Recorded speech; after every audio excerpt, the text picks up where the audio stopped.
오늘 저와 여러분이 함께 나눌 하나님의 말씀은 마가복음 9장 1절에서 13절까지 말씀입니다.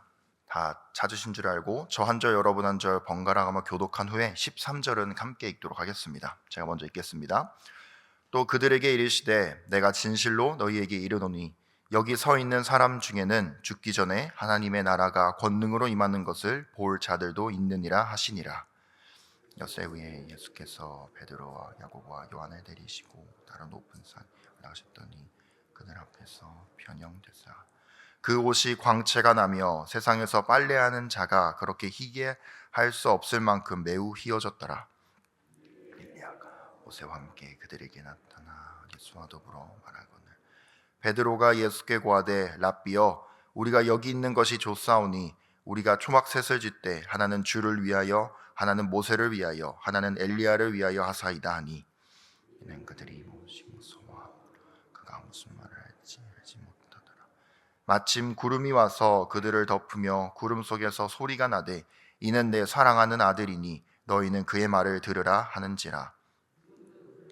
아무도 보이지 아니하고 오직 예수와 자기들 뿐이었더라. 그들이 산에서 내려올 때에 예수께서 경고하시되 인자가 죽은 자 가운데서 살아날 때까지는 본 것을 아무에게도 이르지 말라 하시니 죽은 자 가운데서 살아나는 것이 무엇일까? 이에 예수께 묻자와 이르되 어찌하여 서기관들이 엘리야가 먼저 와야 하리라 하나이까?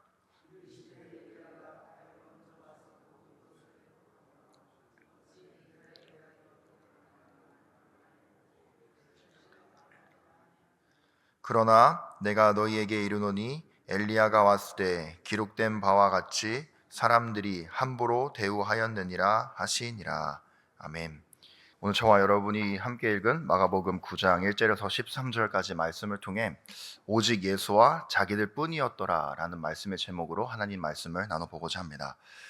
사랑하는 성도 여러분, 마가복음 9장은 마가복음을 전체적으로 이렇게 살펴봤을 때 예수님의 두 번째 사역에 관한 이야기가 기록되어 있는 부분이기도 합니다. 근데 이 두 번째 부분에서 가장 중요하게 여기는 것이 무엇이냐면 예수님의 제자들이 과거에는 예수님을 그저 좋은 스승으로서 뭔가 좀 다르다라는 것으로서 따랐더라면 이제 이 2기 사역이 시작되는 이 마가복음 8장 후반부에서부터는 예수님께서 제자들을 본격적으로 가르치시기 시작을 하십니다. 무엇을 가르치시냐면 너희들이 따르고 있는 이 예수라는 분, 나 예수라는 분이 어떤 분인지, 하나님의 아들이요 이 땅 가운데 왜 오게 되었는지에 대해서 예수님께서 계속해서 이렇게 가르치시는 말씀이 있습니다. 그런데 그 시작하는 부분에 속해 있는 말씀이 오늘 이 말씀인 거예요. 그리고 더불어서 이 마가복음과 마가복음 8장 후반부와 마가복음 이제 한 10장까지를 살펴보면서 어떤 내용이 이렇게 나오냐면요. 이 예수님의 2기 사역이 시작되는 이 부분 가운데 예수님께서 소경을 고치는 사건이 나옵니다. 그리고 나서 마가복음 10장 후반부에 보면 다시 한번 소경을 고치는 이 사건이 나오는데요. 그 앞뒤 사건 가운데 어떤 일이 일어나냐면 예수님의 제자들이 예수님에 대해서 올바른 고백을 하는 듯 하면서도 여전히 예수님께서 어떤 분이신지를 모르고 있는 예수님의 제자들의 현실을 보여주고 있는 것을 볼 수 있습니다. 특별히 이 마가복음 9장 이 부분에서는 예수님의 제자들이 예수님을 따르는 데 있어서 무엇에 관심이 있었는지에 대해서 분명하게 보여주고 있는 말씀이기도 합니다. 오늘 이 사건은 이렇게 시작을 합니다. 마가복음 9장 1절에서 또 그들에게 이르시되 내가 진실로 너희에게 이르노니 여기 있는 사람 중에는 죽기 전에 하나님의 나라가 권능으로 임하는 것을 볼 자들도 있느니라 하시니라 라고 말씀을 하시면서 야 제자들아 한번 보자. 너희들이 지금 나를 따르고 있는데 나를 따르는 이 모든 과정과 이 모든 과정이 끝나는 가운데 어떤 사람은 죽을 수도 있다. 근데 또 어떤 사람은 권능으로 하나님의 나라가 임하는 것을 볼 수 있다. 이게 무슨 말이냐면 예수님을 통하여서 하나님의 나라가 드디어 이 땅 가운데 임하게 되는 것을 보게 될 자들이 있을 것이다 라는 것을 예수님께서 먼저 운을 띄우시고 예수님의 제자들과 함께 길을 나서기 시작을 하십니다. 그리고 시간이 지납니다. 어느 정도 시간이 지나냐면 2절에 보면 엿새 후에 라고 되어 있습니다. 예수님께서 어떤 기적들과 다양한 사건들이 있으신 후에, 말씀을 나누신 후에 엿새가 지나서 예수님께서 이제 누구와 함께 변화산에 올라가시냐면 베드로, 야고보, 요한을 데리고 따로 높은 산으로 올라가시는 이 사건을 보게 됩니다. 근데 이렇게 예수님의 제자들이 예수님을 따라 올라가게 됩니다. 그러는 가운데 제자들의 마음은 어떠했을까요? 예수님 오늘도 새벽에 또 기도하러 올라가시나 보다 라는 평상시와 별 다름없는 마음가짐이었을 것입니다.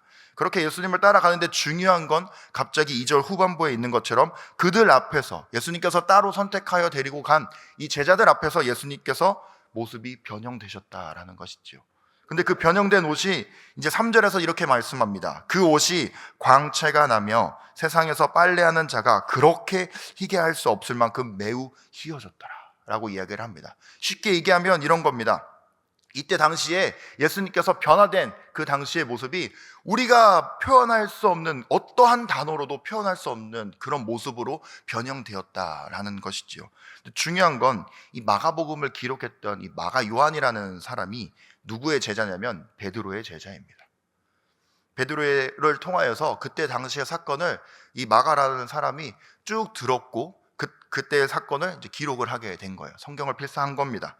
근데 그때 당시를 회상하던 베드로의 마음이 어떠했는지 한번 생각해 보셨으면 좋겠습니다. 그렇지, 내가 예수님을 따랐을 때 몇 년도 며칠 몇 시에는 이런 일도 있었고 이때는 저런 일도 있었고 하면서 과거를 이렇게 쭉 회상하다가, 그렇지, 어느 날 우리가 어느 길을 가던데 예수님께서 나, 야고보, 요한을 데리고 높은 산으로 올라가셨지. 맞다, 그때 때마침 예수님께서 모습이 변화가 되셨는데, 그때 사건을 내가 상상만 하면은 아직도 이 소름이 돋을 정도로 예수님의 모습이 이루 말할 수 없을 정도로 광채가 나고 어떠한 것으로도 표현할 수 없는 모습으로 변화되셨다라는 그 두려움과 때로는 그 설레었던 과거의 모습을 생각을 하면서 베드로가 지금 이때 당시를 회상하고 있다라는 것입니다. 사랑하는 성도 여러분, 저와 여러분이 만약에 어떠한 사건을 기억하는 데 있어서 이 하나만의 사건을 기억한다라고 했을 때, 그리고 우리들의 마음을 다시 한번 설레게 하는 사건을 기억한다라고 했을 때 여러분의 마음이 어떠하시겠습니까? 더불어서 여러분이 그거에 관심을 가지고 생각을 한다면 우리의 마음은 다시 한번 심장을 뛰게 만들 수도 있을 것이고요, 때로는 그때 당시에 어떤 일이 있었는지 명확하게 묘사할 수 있을 만큼 그 사건을 기억할 수 있을 것입니다. 베드로에게 그때 당시에 이 변화산에서의 사건은 그런 일이었다라는 것이죠. 그래서 그때의 사건을 마치 다 기억을 하면서 이야기를 하면서 이렇게 얘기합니다. 4절에 그때 예수님께서 변화된 모습 이후에 어떤 일이 있었냐면 이에 엘리야가 모세와 함께 그들에게 나타나 예수와 더불어 말하거든. 그때 예수님께서 모습이 변화되셨는데 그때 어떠한 사람들이, 우리 말고 다른 사람들 2명이 더 보였다. 근데 그때를 회상하나 보면 아마 한 분은 모세였을 것이고 한 분은 엘리야였을 거야 라고 이야기를 합니다. 그리고 5절에서 베드로가 예수께 고하되 랍비여, 우리가 여기 있는 것이 좋사오니 우리가 초막셋을 줄 때 하나는 주를 위하여, 하나는 모세를 위하여, 하나는 엘리야를 위하여 하사이다 하니. 베드로가 그때 당시에 이 변화된 사건, 예수님께서 변화된 사건, 더불어서 이전에 보고 싶었던 그 모세와 엘리야를 본 이때 당시를 회상하면서 베드로가 했었던 말을 이렇게 얘기합니다. 그때 내가 예수님께 이렇게 얘기했지. 예수님, 랍비요, 선생님이요, 우리의 스승이요, 우리가 보니 여기 있는 것이 우리에게 너무나 좋습니다. 왜냐하면 지금 주님께서 모세와 엘리야와 대화를 하고 계시고 이 말씀들을 통하여서 우리가 지금 듣고 있는 것 아닙니까? 우리가 그러니 이 곳에 우리가 주님을 위하여, 하나는 모세를 위하여, 하나는 엘리야를 위하여 우리가 이 초막 기념비를 좀 세우게 해 주십시오 라고 베드로가 지금 이야기를 하고 있는 것입니다. 사랑하는 성도 여러분, 고기도 먹어본 사람이 알고 내가 관심 있는 것을 바라볼 때 그 사람이 보인다고 합니다. 더불어서 우리가 너무나 사랑하는 사람이 있더라면 사람들이 아무리 많은 이 군중들 속에서도 오롯이 그 사람만 보인다고 합니다. 근데 지금 베드로가 지금 보고 있는 것은 무엇이냐면 자신들이, 이 유대인들이 너무나 그토록 바랬던, 그리고 그 사람을 만나보고 싶었던 사람 2사람이 나오는데 한 사람은 모세고요, 한 사람은 엘리야입니다. 왜냐하면 구약 성경에 이 2사람의 무덤이 어디 있는지 알 수 없기 때문입니다. 물론 엘리야는 하늘로 불 마차를 타고 승천했다라고 얘기를 합니다. 그리고 더불어서 모세는 어디에 묻혔는지 모른다고 합니다.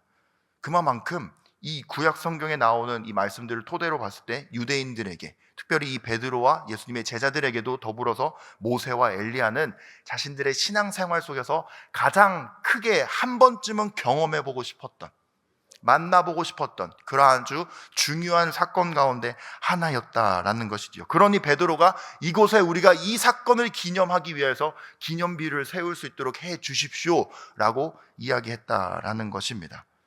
그런데 중요한 건 무엇이냐면 이 사건 이후에 바로 어떤 일이 일어나냐면 이런 일이 일어납니다. 오늘 본문 8절입니다. 문득 둘러보니 아무도 보이지 아니하고 오직 예수와 자기들 뿐이었더라. 아멘. 사랑하는 성도 여러분, 예수님께서 모세와 엘리야를 만나게 되는 이 기막힌 이 사건이 중요했노라면 이 사건을 제자들이 기념할 수 있도록 남기셨겠죠.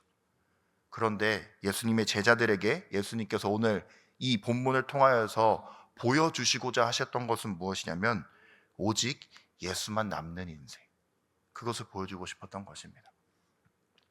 우리의 인생 가운데 정말 수많은 기적들을 체험하시고 때로는 기도의 응답을 받으시며 오늘 이 시간까지 오신 많은 성도님들이 계신 줄 압니다. 그런 가운데 우리는 때로는 그때 당시에 우리가 경험했던, 우리가 이전에 알지 못했던 그 크고 놀라운 일들을 기념하고 기억하고 싶은 마음이 분명히 있을 줄 압니다. 그리고 그것을 붙잡고 오늘 이 시간까지 우리의 신앙생활이 유지되고 있는 것도 잘 압니다. 저도 그런 경험이 있었기 때문에요. 그런데 중요한 건 무엇이냐면 그것이 오늘 우리를 살게 해주는 과거의 한 사건이라면 앞으로 우리가 나아가도록 해주는 건 무엇이냐면 오직 예수만 남는 것, 그것뿐이라는 것이죠. 과거의 나의 삶이 오늘의 나를 만들어 놓으라면 이제부터는 오늘의 내가 미래의 나를 만들어 가야 된다면 우리에게 중요한 삶의 원동력, 신앙생활의 원동력은 무엇이 되어야 되냐면 베드로가 경험했던 모세도 바라보고 엘리야도 바라봤던 그런 기적이 되는 것이 아니라 8절에 있는 것처럼 오직 예수만 남는 인생, 그것이 되어야 된다라는 것이지요. 예수로 인해 사는 인생, 예수만 남아서 사는 인생, 그리고 더불어서 우리가 만약에 하나님의 부르심을 받는 그날이 된다면 우리를 평가하는 그 남은 마지막 평가가 무엇이냐면 그분은 예수밖에 몰랐던 사람이에요 라는 것이 우리 그리스도인에게 가장 최고의 칭찬이지 않겠습니까? 그러므로 사랑하는 성도 여러분, 우리나라의 속담 가운데 호랑이는 가죽을 남기고 사람을 이름은 남긴다고 하였습니다.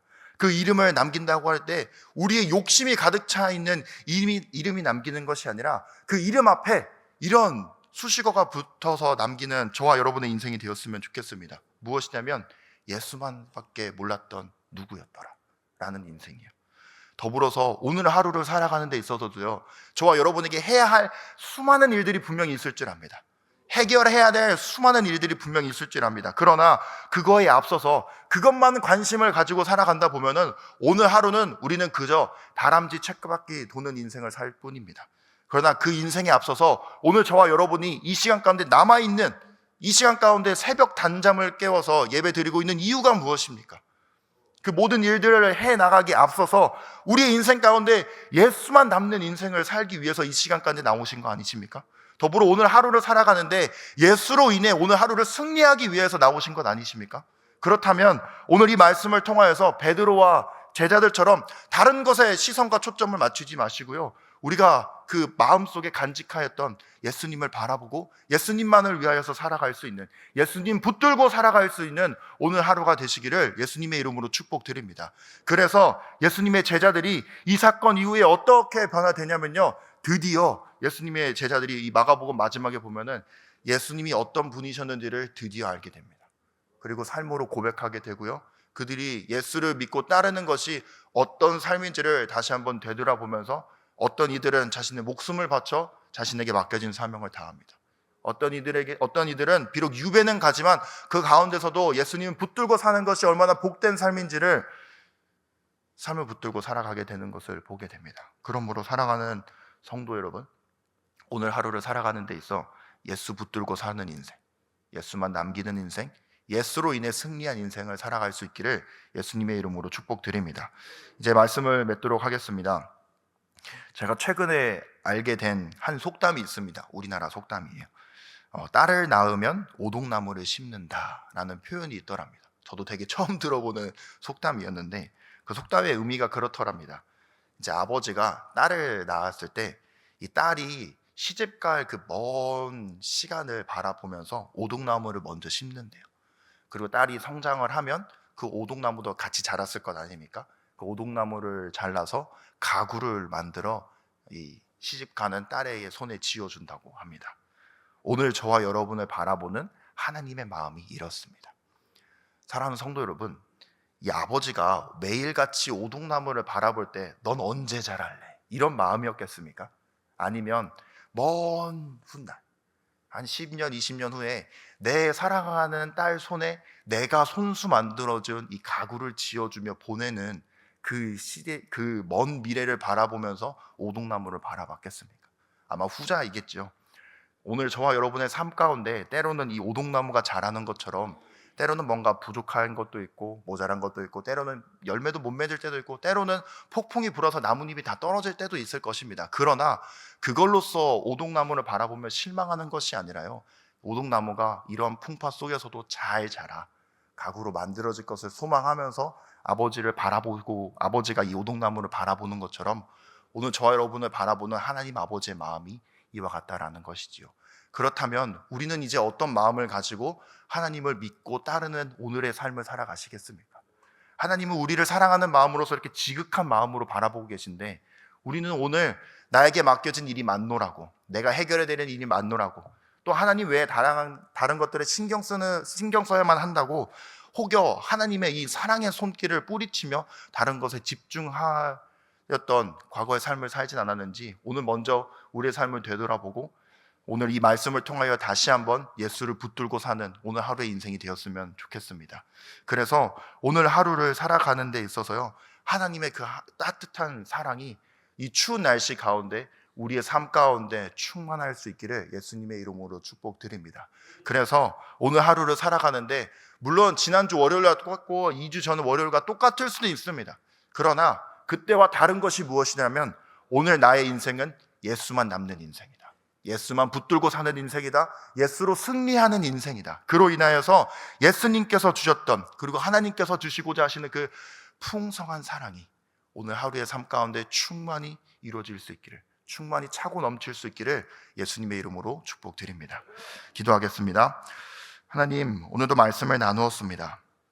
우리의 인생 가운데 맡겨진 일이 너무나 많노라고 주님을 향해야 되는 우리의 마음과 시선이 주님께 향하지 못할 때가 때로는 있었던 것을 주님 이 시간 주님 앞에 회개하오니 주님 용서하여 주시옵시고 오늘 이 말씀을 통하여 제자들처럼 다른 것에 시선과 초점을 빼앗기는 것이 아니라 우리의 인생이 예수만 남은 인생, 예수로 인해 살아가는 인생이 될 수 있도록 오늘 하루를 붙들어 주시옵시고 우리의 연약한 믿음을 붙들어 주시옵시고 우리의 삶을 인도하여 주옵소서. 그를 통하여서 주님 시편 23편에 말씀하신 것처럼 우리의 삶을 인도해 가시는 주님은 우리를 푸른 초장 쉴 만한 물가로 반드시 인도해 가심을 믿으며 비록 그 목자를 따라가는 길 가운데 사망의 음침한 골짜기를 지나더라도 우리가 낭망하지 아니하고 낙심하지 아니한 것은 우리가 따라가는 그 목자 되신 예수님께서 우리를 지켜 보호해 주시며 막대기로서 우리를 안위해 주심을